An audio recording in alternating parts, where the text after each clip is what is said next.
Hey everyone, welcome back to my channel. If you're new here, hi, I'm Dipanita. This channel is a refuge to all things nerdy. If you're a bookworm who loves journaling, if you enjoy annotating and cat cameos, if you too are a K-drama and rom-com fanatic, then this is the space for you. I recently stumbled upon a lot of booktubers who are privy to amazing content. I have no idea how they come up with such cool challenges, but I'm attempting to participate in one such challenge. It requires you to read over 100 pages of a book every day for a week. I don't know whether I'll be able to do that because every time I take part in a challenge, I end up in a huge book slump. I don't know why that happens, but probably because I choose difficult books and I do not think through prior to taking part in a challenge. This time, however, I did think a lot about the books that I want to read. This is the list. I've compiled this list after putting in a lot of thought. I bought this one a long time back and I've been wondering whether to read it or not, whether I am in a mood for this or not. But I think that maybe once I start reading it, I'll be in that mood. I know that it's very ambitious of me to think that I'll be able to finish so many books, all the ones that I've compiled, when I barely managed to finish 5 books a month. But I wanted to make the challenge interesting and I wanted to gamble on myself for a change. So this is my first choice. I want to annotate Emma by Jane Austen. I know it's a dumb choice on my part because annotation slows you down, but to me, it gives me the urge to read more. It helps me connect with the book better. I thought of rereading this one because I have really fond memories with it. There's this nostalgia factor, obviously, and I really want to know whether I love this book as much as I did back when I was a kid or not.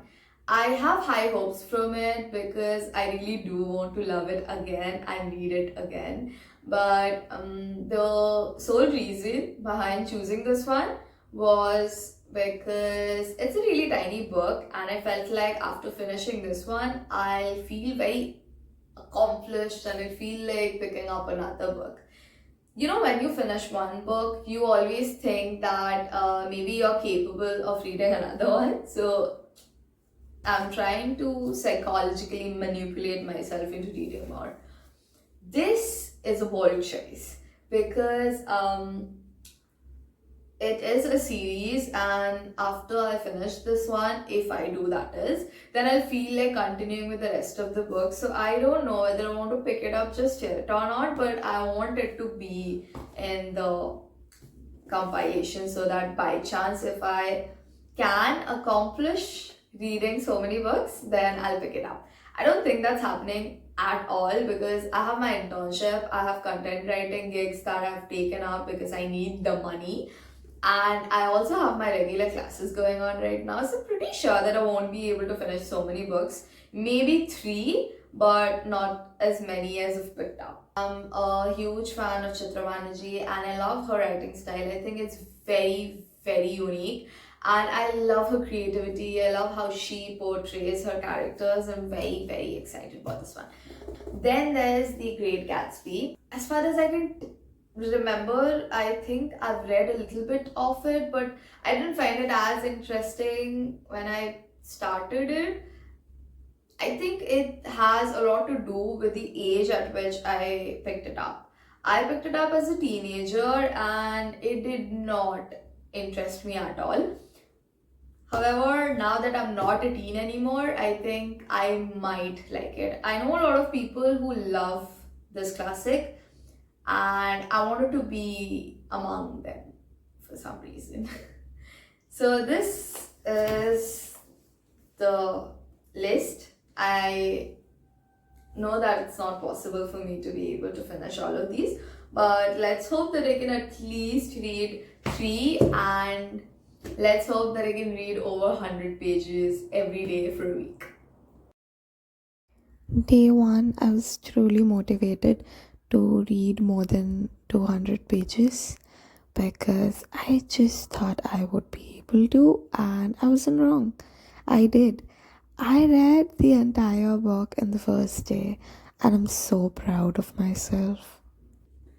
I finished this one on the first day itself. It was the 294 pages of wonder. I can only imagine how beautiful a person's mind can be in order to write something this spectacular. It is written for children, but to me, I feel like adults should also go for it. They should read it because it has so many values that it inculcates in the minds of those who read the book. For me, it was life altering. The reason is that I feel like in the past few years I had forgotten how important it is for me to go and connect with nature.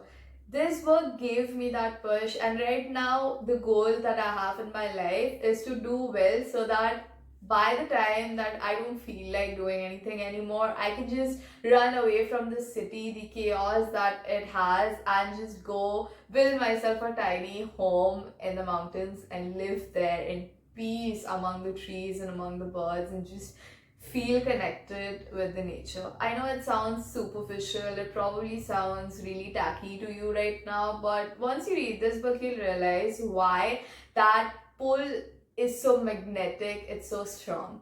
This book revolves around this tiny little girl who is an orphan. She was living with her aunt, but the first chance that her aunt got to toss her to her grandfather, she did that because she found this opportunity in Frankfurt for a job, and she was not going to miss that opportunity for an orphan, is she? So she asked Heidi to go and live with the grandfather. The grandfather is very kind, he was very welcoming, even though with his strict appearance and everything, you would think that he would not be that nice to Heidi, but he truly was. The only problem was that there was no communication, there was no conversation, no interaction, and none at all, and there was this weird distance between the two of them. However, he did allow Heidi to go and explore, befriend people, and she did. She made friends. This book teaches us the value of nature, the value of friendship, the power of friendship, and everything that comes along. It is not only meant for children. I repeat, please go through it. I loved it. I'm so glad that I picked it up for this reread. I'm just so happy that I thought of picking it up. It was such a fruitful adventure that I went on. It made me happy, it gave me joy, and it just felt very warm. It was such a good experience, and I'm glad. I'm just so glad that I picked it up. Please go and pick this book up, start reading it. I assure you, you're gonna fall in love with it. I couldn't really annotate this one even though I really wanted to, but I didn't have the time, so I'm a little sad about that. It took me a little over 2 days to finish this one. The reason is simple. It's been a while since I've read a classic, so it took me some time to get used to the sentences and the way that it is written. It's beautiful and everything, but it's not the easiest to get into. Once you're reading a lot of classics, you don't have that level of difficulty. But for me, I've been reading way too much YA and fantasies lately, so this was an eye opener. It made me realize that I should read more classics now because it's been a while, and I think I need to get the hang of it. I need to read more classics, so maybe there's a video upcoming where I'll attempt to read only classics for a month or something, but that challenge is a little far-fetched. About this one, the subtle irony, the humor, the wit of this book, the satire that has been used, the metaphors, everything was the pure genius of Jane Austen. The writing style was immaculate. This book is so funny, it's hilarious, and I don't say it because I have this biasness towards Jane Austen, even though that is true, I do have that, but because it was written in a manner which was just extremely funny. I thought of this book to be a culmination of Jane Austen's genius. It was a compilation of her wit. The way that she has written Pride and Prejudice was obviously amazing, but this one has its own spark to it. It has its own depth. It is such a fun book to read. It is just, it made me wonder why I waited so long to reread it. I remembered that I loved it when I read it back then, but this was the working of brilliance. This is brilliance impersonified. Personified. The way that the workings of the society have been written, the characters have been sketched, the romance, the character development, everything is the work of a brilliant mind.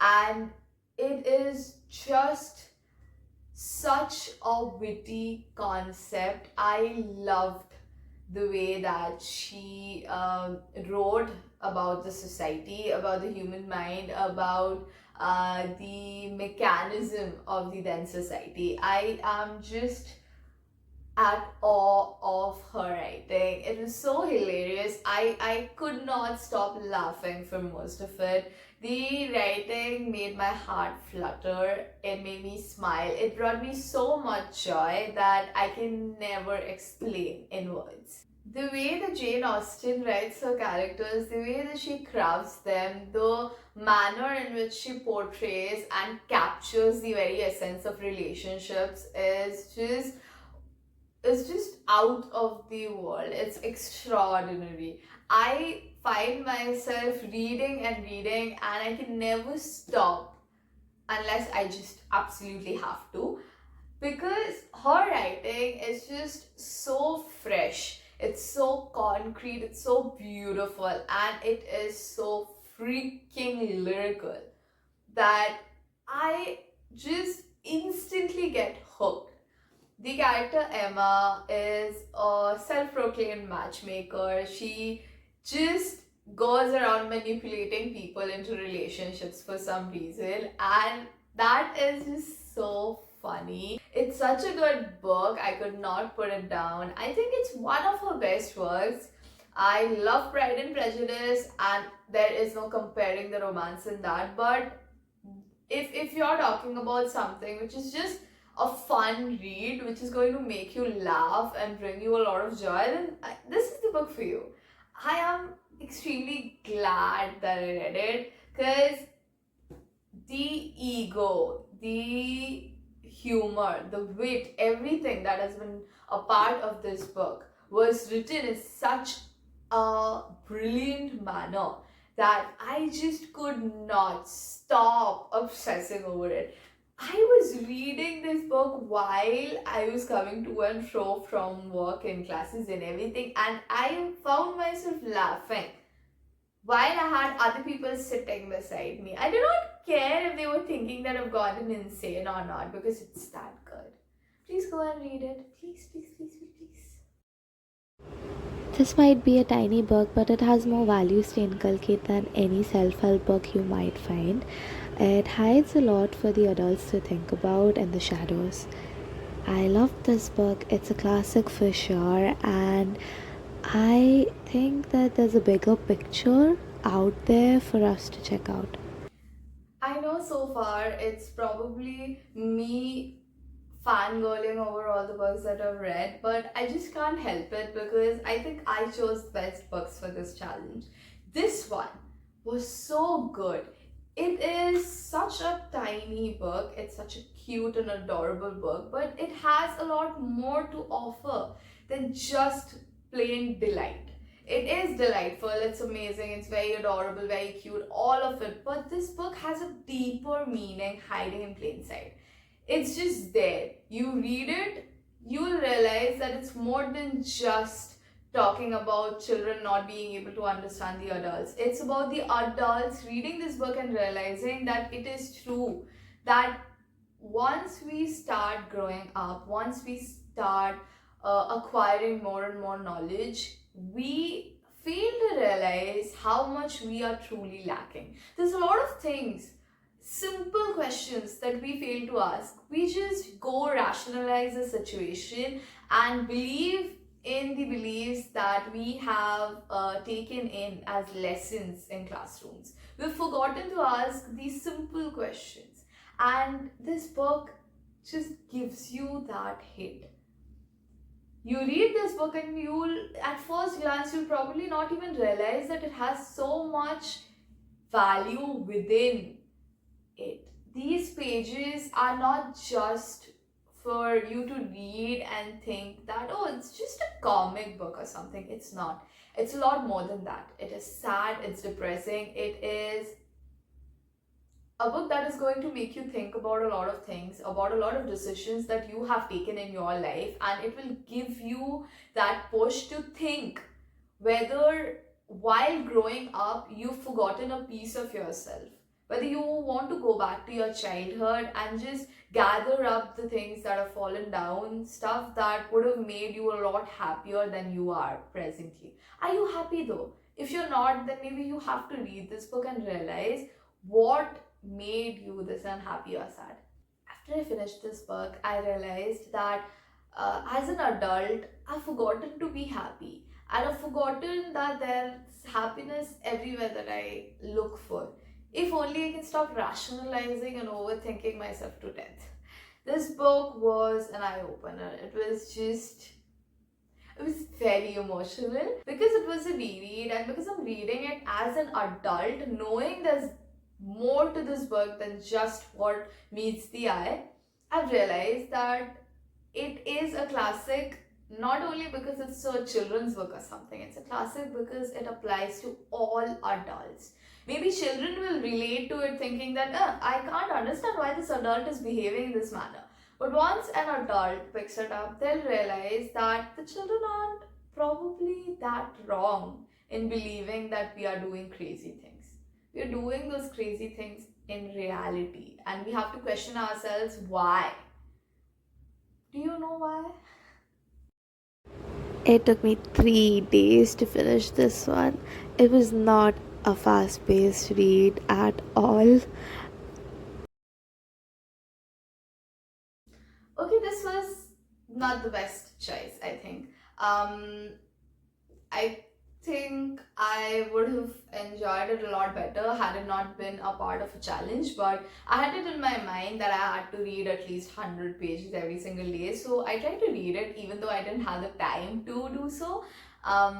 I was really busy with my classes and work and everything, so I didn't have the luxury to pick up a book and leisurely read it at my own time. I just tried to read 100 pages or over 100 pages every day while I was commuting to and from work. But I wouldn't say that it's not a good read. It was a really good read. It was a very interesting approach. I really hold Chitra Banerjee in high regard because she portrays her characters in a very beautiful manner, and not only that, her approach towards her write-up is very historically significant, or it always speaks of things that we have heard as youngsters. This revolves around the character Tilottama. She is an Indian immigrant living in USA. She has a shop in California. She actually is an immortal who has inhabited the body of an older woman, and she is forbidden to fall in love with a mortal.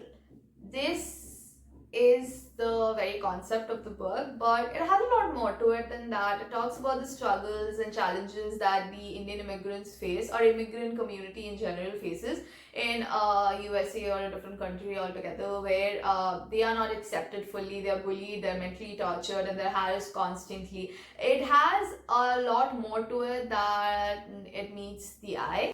It also gives us these secondary characters who are Indian immigrants. They talk about their problems. We get to explore their problems and understand how difficult it is for these immigrants to live in a country which doesn't feel their own. They visit the grocery shop that Tilotama works in, and they talk about their problems, and we revisit each of these characters once, and we realize how difficult it must be an immigrant, to feel like you don't belong anywhere. This book made me think of The Namesake a lot by Jhumpa Lahiri, and maybe because of the nostalgia that I have towards Namesake, that's why I didn't feel like I was smitten by this particular book. I did love bits and pieces from here and there, and I wouldn't say that I hated it, but the expectations that I have of Chitra Banerjee were not met in the manner that I wanted them to. Maybe if I pick it up again and reread it after a couple of years, when I do not have the pressure of reading 100 pages every single day, I would possibly like it a lot more. For now, this one is definitely a 3.5 to 4 stars, but I'll probably give this one a shot again. That was it for today's video. I am really sorry that I couldn't give you all a daily update the way that I would want to, but the thing is that most of my reading I do while I'm traveling, and it's really difficult to take out time from my schedule as a full-time student who's also doing a lot of gigs in the middle, to actually just sit and give you all daily updates while I'm reading. It's not possible for me at this particular time, but maybe if it is someday, I'll try to give it a shot. I don't know when that is going to be, but I hope you'd understand. The very reason I am even attempting these challenges is because I do not want to drift away from my love of books. I'm just so exhausted nowadays that it becomes difficult to pick up a book and read it, which is why challenging myself and making these videos gives me the motivation to read for pleasure and not just be stuck with my academic books all the time. I really enjoy this challenge, and I'll probably try and do more such challenges. So if you loved this video or even like this video, please consider subscribing to my channel. Go to my Bookstagram account, check that out as well. I have everything linked in my channel, and I'll link it down below as well. Please comment down below if you've read any of these books and whether my thoughts match yours or not. Thank you for watching this video. Bye bye. See you again next week.